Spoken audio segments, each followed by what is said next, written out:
Okay, guys. So today's Monday, and we're still having a lot of stuff going on about the election today. Today's October 27th.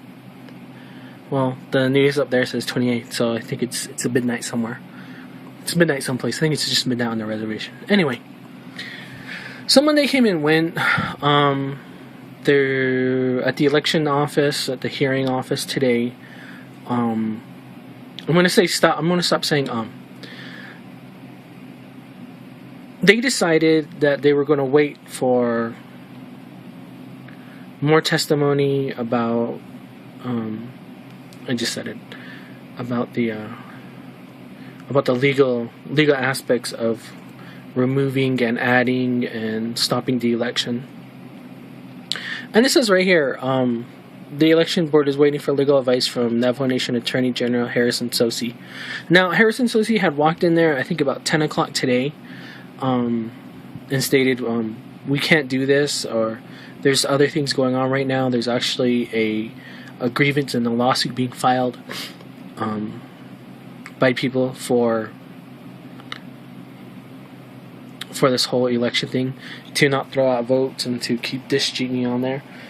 And that's what was said. And people were waiting for that document to show up. It never showed up today. At least it never showed up today. And Ben Shelley just simply stood off to the side and didn't say anything. He didn't do much today. He didn't get himself involved. And he hasn't done anything. But it's President Shelley for you. So he's just sitting there with his white lawyer, depending on what's going to happen. So there was just some arguments going on, back talking, and they're just still trying to figure out what's going on. They're trying to figure out how the election board anyway is trying to figure out how they can process everything that's going on, along with the new legislation that just occurred over the weekend, which, again, by the way, only took 2 weeks to pass. 2 weeks to pass, so it takes years for scholarships, housing, food sovereignty, uranium payouts to uranium workers who were hurt during the uranium mines, chemical spills, public safety. Those things are going on. And while this has all been going on too, Hopi partition lands, the Hopi BAA, along with Bureau of Indian Affairs, they went out there and rounded up a lot of sheep, horses, from the Big Mountain resistors. I'm still saying I just like that. So that's been happening, and the Hopis are taking advantage of this recent events. And number one, I'm not against the Hopis. If we can come to agreement on getting a couple of casinos built out on the reservation, 4 of them, by the way, we can definitely get to working about Hopi partition lands and the Bennett Freeze area, which is here in Tuba City. So, I grew up with Hopis near me. I lived with, my girlfriend was Hopi. My kids are Hopi. And so, this legal muckety-muck stuff, it doesn't, to me, it's just someone pulling change and trying to get a payout somewhere along the way. And that's what's happening out there at Big Mountain, where the Hopi partition lands are. So that was the most recent thing that happened over the weekend and throughout the week, as of last week too. So it's kind of a sad day as well, because the elders out there who are resisting it, they're being driven off their land with Hopi Rangers and Hopi Police and Hopi BLM and probably Bureau of Indian Affairs out there too. So it's really like that's kind of gone off to the wayside. Nobody's really talking about it. I don't know if it's in a lot of the news presses. It's mostly online. I haven't seen anything within Navajo Times. So, but yeah, I mean, seriously, we can get together and we can do casinos, but we can't sit down and talk about our land areas and who can use what. This is, this belongs to so and so, and we can take care of it and stuff, because Peabody Coal and BHP, they're involved with the energy production, so, and they have their hands inside the delegates at the council, and their supporters. But back to the topic at hand, the election. So like I said, The Attorney General, Mr. Stossy, had said that earlier in the day, and just before the closing of everything, I think at 10 or 7 o'clock, a order of contempt filed in High Court by Stossy and Whitmore. Those are the two who were on the ballot, either the 8 people on the ballot, I think it was 8, for the primaries. They're the two who were at the end. They were at the end of the list, so they're questioning everything that's been going on, and they've been questioning. And I don't know if it was them specifically, but there have been other complaints lodged against this Cheney just prior to the primaries, and about him being not a correct candidate for there, and the OHA throwing those things out. Oh yeah, here it is. That all the grievances filed against the chief for not being able to speak Navajo have been dismissed for not being filed in a timely manner. So that was back in September. So, those guys, I don't know if it was them that did that or them that were trying to do that then, but, they got their act together and they got all the paperwork filed, and then he comes along and starts saying, I do, but I'm not submitting myself to these tests, and blatantly disregards the Office of Hearings decision-making process and the processes which they were going to do to get a direct answer. And then he himself didn't file his paperwork correctly with the Supreme Court, so they went default judgment and said, you're off the ballot. Election people, you need to reprint the ballots, postpone the election, and we'll go from there. So that's where we should have been at right now.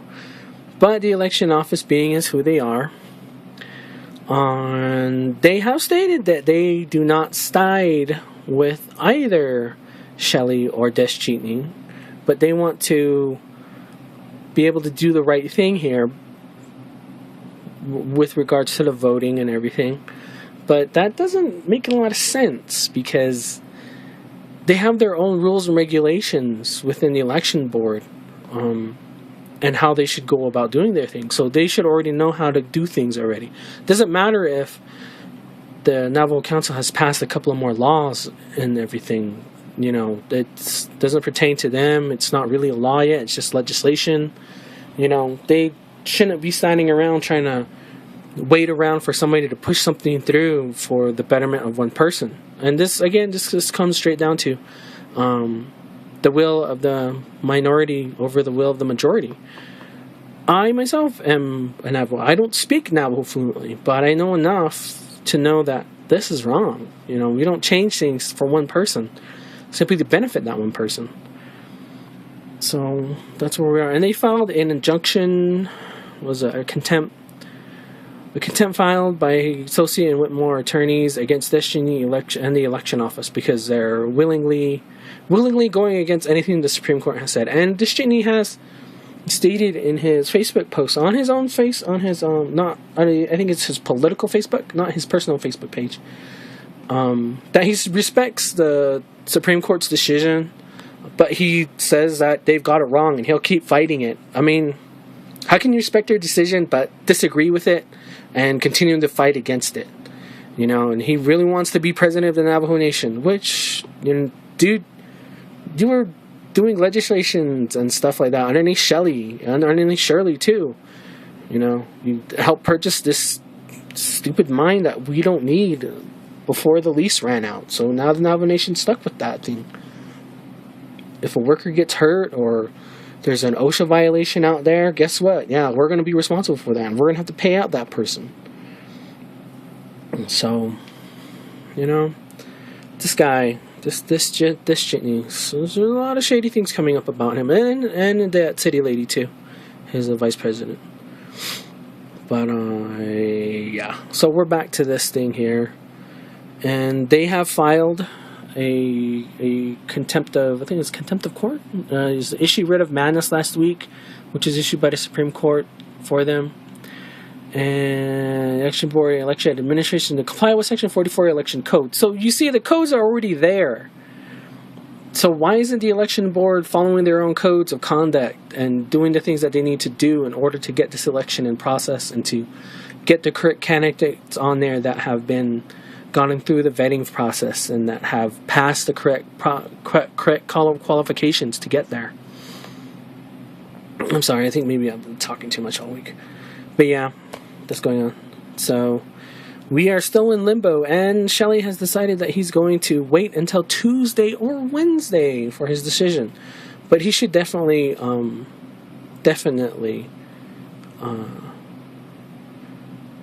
veto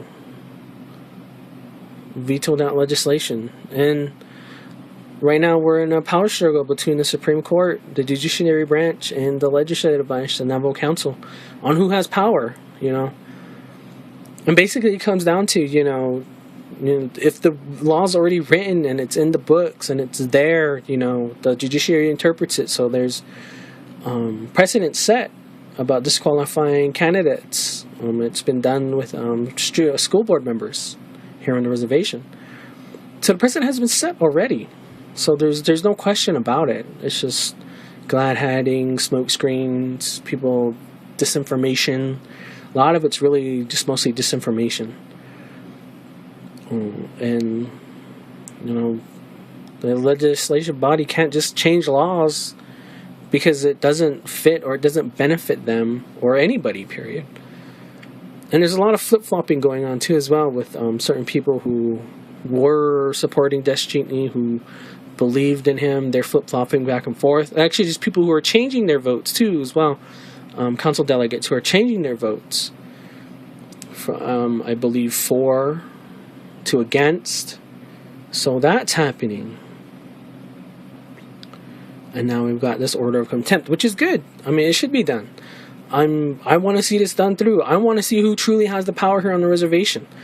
If it comes straight down to, the judiciary has no say in any of the legislative laws that are passed, and that the council can change them and they can do whatever they want, then you know what? We really do need to change everything right now. And this has to happen. And I'm glad that there's 2 people up there who are doing it, even though they're people who lost in the primaries, but still. At least they're speaking up. And there's other people who are doing it because it's been reported since September 11th that it has been going on. Well, not September 11th. Did it say September 11th on here? Yeah, September 11th, and before that, September 10th. So, and then there's just a lot of blind support for Deschini. I don't feel like there's anybody really looking into his past. A lot of these things have happened before, and they happened in the past. We don't need it now. But I definitely feel that if we lose our Dene language within our own governing bodies, it will just begin a series of stepping stones to other things that we will eventually start losing here on the reservation. And probably the next thing that will be our tribal sovereignty, and we'll just end up becoming we won't even be a tribe anymore, We could be federally unrecognized as a tribe, and that would not be great, because then we would lose a lot of what we have here.